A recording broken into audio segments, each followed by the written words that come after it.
एक मिनट, कोई घर में था जो अभी अभी यहां से चला गया?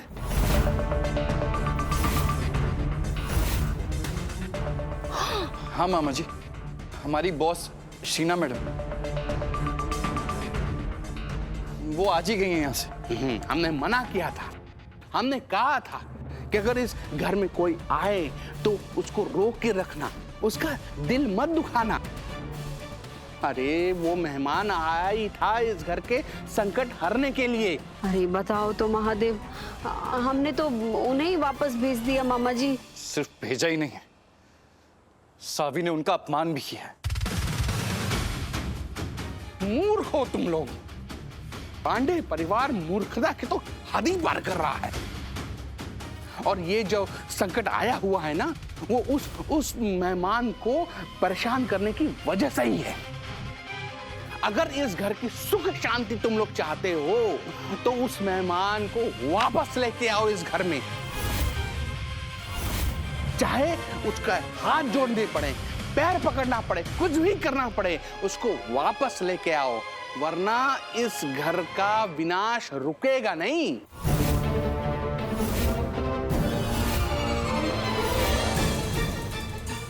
अरे बताओ तो महादेव, रीता ये हमसे कहाँ हो गया? बेटू, हमें लगता है कि शीना को वापस भेज करना हमसे बहुत बड़ी गलती हो गई है। इतनी अच्छी लड़की को हमने खुद से दूर कर दिया। मामा जी, ये कैसे मुमकिन है? किसी के जाने से इतनी बड़ी मुसीबत कैसे आ सकती है? ऐसी बातों में लॉजिक नहीं देखा जाता। हाँ, ग्रहों का मैजिक देखा जाता है। हाँ, सब कुछ उसके जाने के बाद ही तो हुआ ना, है? प्रत्यक्ष को प्रमाण क्या सही बात है? हाँ। तो देखो, हम चारों पड़े हुए हैं। अरे किसी को सांप डस गया, किसी के सर पे पंखा गिर गया, कोई मुंह के बल गिरा। अरे बेटा, ये तो इत्तेफाक नहीं हो सकता ना। हालत देखो बेटा, कुछ लोगों के साथ भाग्य जुड़ा होता है और भाग्य के साथ जुड़ी हुई चीजों के साथ रिस्क नहीं लेते। लेकिन हम ऐसे कैसे गारंटी से मान लें कि उसके साथ हमारा भाग्य जुड़ा है? मामा जी बस करो सावी, अब मामा जी के ज्ञान पे भी सवाल उठा रही हो तुम। जलन में ज्योतिषी भी सीख ली है क्या तुमने? मैं कंफर्म कर रही थी जी। तो हाँ, तो हो गया कंफर्म। हम शीना मैडम को वापस लेकर आएंगे और ये फुल एंड फाइनल है। हाँ लल्ला, ठीक है भाई, ठीक है। तुम ले आओ सीना जी को, पर थोड़ा धीरे बोलो। हमारे वापस चक्कर आ रहे हैं, ऐसा लग रहा है जैसे सांप ने फिर से काट लिया हो हमें। हमारा भी बहुत सर दुख रहा है। हाँ, धीरे बोलो बेटा, धीरे बोलो। अब हम तुम्हारी एक नहीं सुनेंगे और जो हमें सही लगेगा ना, हम वही करेंगे, समझी तू? बिल्कुल सही कहा जीतू तुमने। सावी, तुमने तो सब सत्यानाश कर दिया, सब बर्बाद कर दिया फटाफट से। बताओ, भगवान समान मेहमान था, वो घर छोड़ के चला गया, कितना दुखी हो गया है। पता है, उसके जाने से घर की सारी सुख शांति चली गई फटाफट से। दीदी, अब जो हो गया सो हो गया।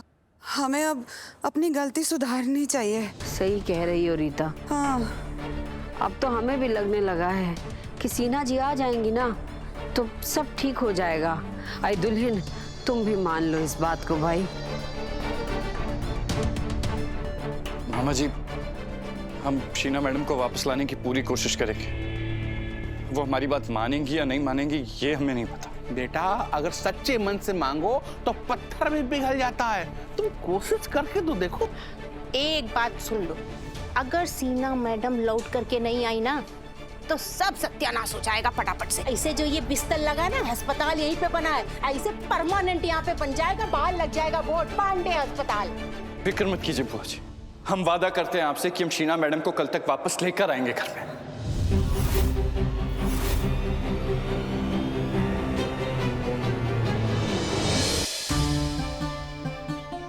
बाबू, तुम ऐसे चुप चुप क्यों बैठे हो? कुछ बोल क्यों नहीं रहे हो?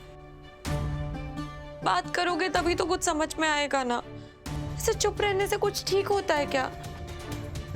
प्लीज कुछ बोलो ना, मुझे बिल्कुल अच्छा नहीं। तुम्हें बात करनी है, झगड़ा करना, क्योंकि आजकल तुम्हारी नॉर्मल बात भी ना झगड़ा बन चुकी है। तुम शीना मैडम से इतनी नफरत करने लगी हो कि तुम मामा जी पे भरोसा नहीं कर रही हो। उनसे सवाल कैसे कर सकती हो तुम? तुम ही तो कहते हो ना कि मामा जी बहुत बड़े पनौती हैं। जब भी कुछ बोलते हैं कुछ ना कुछ गलत ही होता है। हाँ, कहा था हमने कि है वो पनौती, लेकिन आज तक उनकी भविष्यवाणी गलत नहीं हुई। माँ, मम्मी, पापा 1, पापा 2 उन पे इतना भरोसा करते हो और तुम उनसे सवाल कर रही हो। ये भी तो हो सकता है ना कि इस बार वो गलत हो, जरूरी तो नहीं है कि पक्का वो सही ही हो। और इसका मतलब ये है कि तुम सही हो? तुमने घर वालों की हालत देखी? माँ, मम्मी कितना डरी हुई हैं, पापा लोग कितने बेचैन हैं, सब अंदर से हिल चुके हैं। तुम्हें उनका डर नहीं दिखाई दे रहा? मुझे उनका डर दिखाई दे रहा है जीतू, इसीलिए तो मैं बोल रही हूँ कि वो डर सच नहीं है, कोई उस डर का फायदा उठा रहा है। फिर से वही बात, तुम फिर से शीना मैडम पे शक कर रही हो। सबूत नहीं है मेरे पास, लेकिन देखना जीतू, वो दिन भी आएगा जब तुम कहोगे कि सावी तुम सही थी। वो टाइम आएगा, बस मुझे डर इस बात का है कि तब तक देर हो जाएगी जीतू। छिपकली सही कह रही है सनम। लतिका प्लीज अब तुम मत शुरू हो जाना। हम चुप कैसे रहे? कैसे रहे हम चुप सनम? ये बात सिर्फ आपके परिवार वालों की नहीं है, ये परिवार हमारा भी, ये हमारे भी घर वाले हैं। और हमारे घर वालों को अगर कोई तकलीफ पहुंचाने की कोशिश कर रहा है तो हम चुप कैसे रह सकते हैं? तो अब तुम दोनों ये तय करोगी कि कौन सही है और कौन गलत? नहीं सनम, हम कोई फैसला नहीं ले रहे, हम बस आपको सच बताने की कोशिश कर रहे हैं। घर वालों के साथ जो कुछ भी हुआ है वो शीना की एक साजिश है। बस कर दो यार, नहीं सुनना है हमें शीना मैडम के खिलाफ कुछ भी। और देख, एक दिन ना तुम दोनों को बहुत बड़ा पछतावा होगा जब तुम्हें समझ में आएगा कि उन पे शक करके कितनी बड़ी गलती की है तुम लोगों ने। सनम, कभी कभी सच सामने होने के बावजूद लोग उसे देखना नहीं चाहते, पर इससे सच नहीं बदल जाता। जिसको जो करना है करो, हमें शीना मैडम को इस घर में वापस लाना है। हमें उन्हें कैसे मनाना है हमें सोचना तो बस।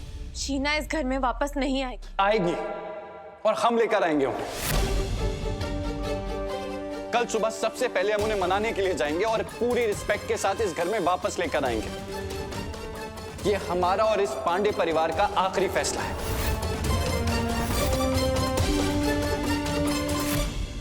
देखो, एक बात तुमको हम बता दें, माना कि खतरों से खेलना तुमको पसंद है, पर इसका मतलब ये थोड़ी कि हमें भी पसंद हो फटाफट से है? सुनो, हमें एक बात बताओ, हमें इस समय यहाँ पे काहे के लिए बुलाया तुमने फटाफट से? जानती हो ना घर में सबकी हालत कैसी, ना कोई उठ सकता है ना कोई बैठ सकता है। अब अगर किसी को कोई चीज की जरूरत होगी तो रितिका रितिका करके हम ही को तो बुलाएंगे ना फटाफट से। वाह वाह, कितनी फिक्र है ना आपको सबकी, कितना बड़ा दिल है आपका।